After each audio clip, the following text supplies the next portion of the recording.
Morning, everyone. Maxime Bernier Twitter roundup. And here we go.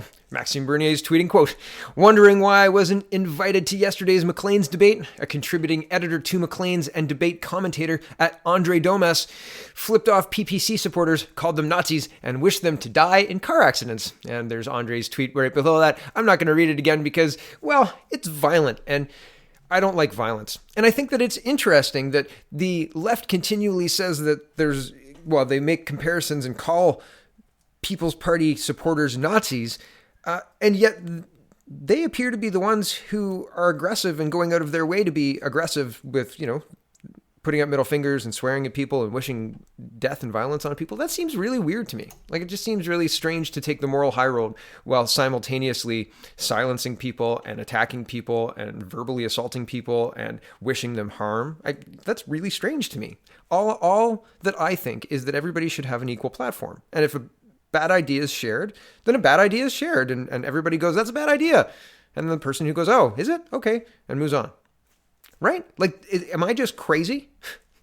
Maxime Bernier is tweeting further. "Anyone can spot the difference between Scheer and Trudeau on spending and deficits. Scheer will keep the level of spending set by the Liberals. He won't cut programs. He will keep increasing transfers, but he promises deficits for longer, 5 years, than Trudeau did in 2015, 4 years. Remember, Trudeau said in 2015, 3 years of small deficits, $10 billion deficits to build Canada, and then back to balance in 2019. And Trudeau spent and spent and spent some more, and he didn't spend most of it in Canada. He spent it outside of Canada. And then just before the election, whole bunch of spending promises.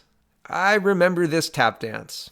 Yeah. Yep, I do. From 2015. It fooled me that time. Not again. Fool me once. Shame on me. Fool me twice. Shame on me.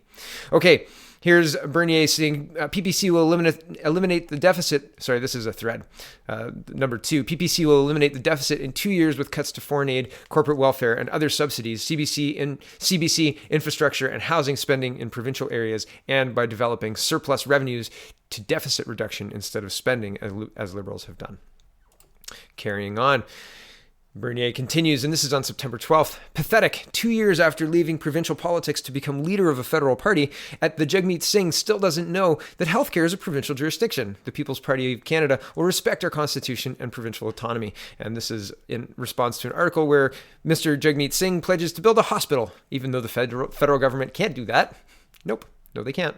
Mr. Bernier is tweeting, quote, "Time for candidates to submit their nomination papers. If you are a People's Party supporter, please volunteer to help your candidate get his or her signatures." Yes, well, that would be great. I'm submitting my signatures on Monday, so that's kind of cool, 1 o'clock. And Mr. Bernier submitted his, and there's a fancy picture. Maybe I'll tweet out my picture too. I don't have glasses though, so. And look at that hair. I can't quite pull off the hair because I don't have that much hair.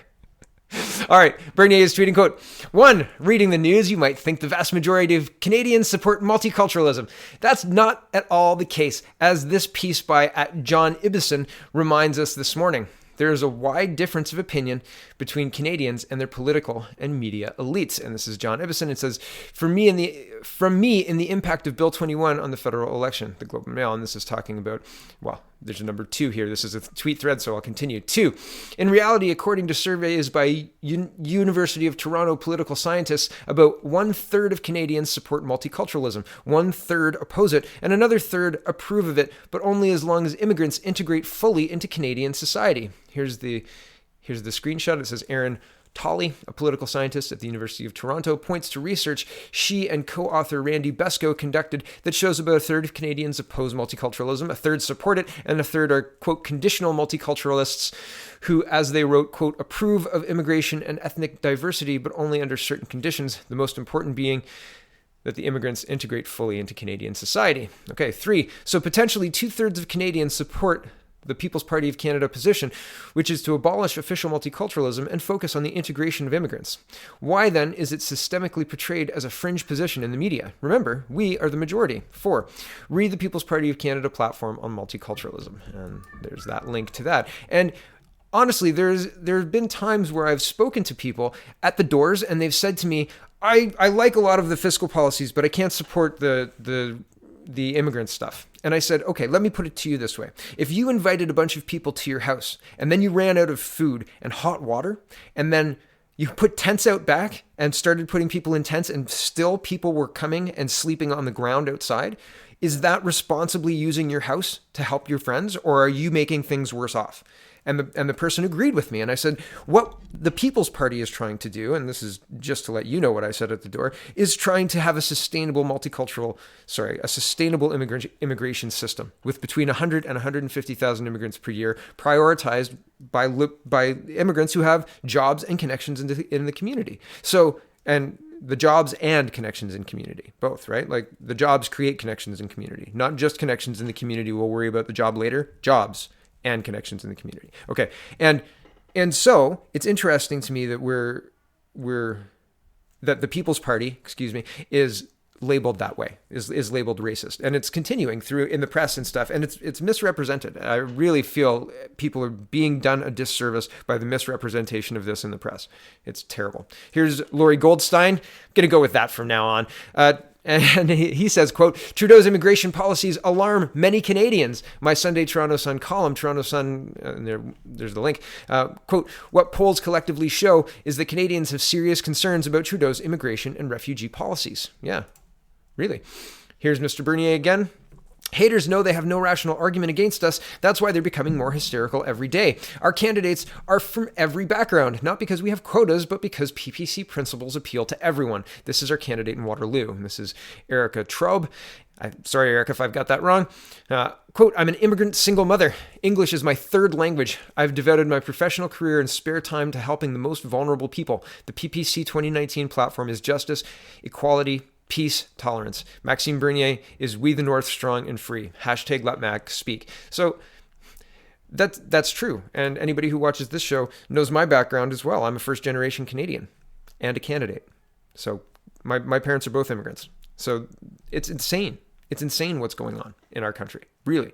Here's Mr. Bernier again. He says, happy anniversary at People's Party of Canada. 1 year ago, there were just a handful of us with a big dream. Today, we are one of Canada's main political parties with 41,000 members and candidates everywhere. Thank you for making this possible. And there's a picture of everybody, or some of everybody. That's certainly not all of us. And I'm in there too. See if you can spot me. I'm looking up. Here's Mr. Bernier. He says, watch our rally earlier this week in London with speeches on the People's Party program and multiculturalism in particular by our candidate Salim Mansour and his campaign manager R.B. Vaughan and myself.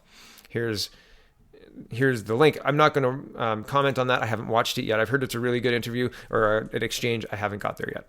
I'm up to my nose in work today, and every day. But that's fun. We're having a good time. Here's Mr. Bernier, another tweet thread. He says, 1, reading the news. Oh, I've already done this one. I apologize. Skip that. Gone. Here's the last tweet thread. This was possibly what I meant to click. 1, the longer road to balance, parties in no rush to eliminate budgetary deficits, except the People's Party, of course. As is the case on so many issues, all the other parties offer the same, and we are different. 2, and this is, 2, The economy's strong performance, increasing tax revenues, and reducing demands on government programs means any party determined to achieve balance within a 4-year term could conceivably pull it off. However, none of the old guard parties is in a rush to eliminate the deficit.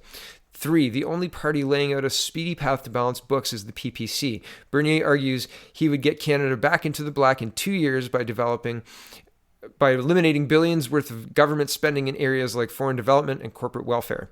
4, it's unfair to the future generations, Bernier says when asked about the need to balance in 2 years. It won't be so difficult. It's a strong commitment. So it's interesting, again. Well, I'm glad that the National Post is reporting on this, but it's always on the defense. And, well, I suppose that's what you're doing when you're defending your political ideas. And that brings us to the end of my Maxime Bernier Twitter roundup. Sorry about the duplicate link there just before the end. Sometimes these things happen. Thanks for watching, everybody. Don't forget to vote. Voting day is October 21st. And have a wonderful, wonderful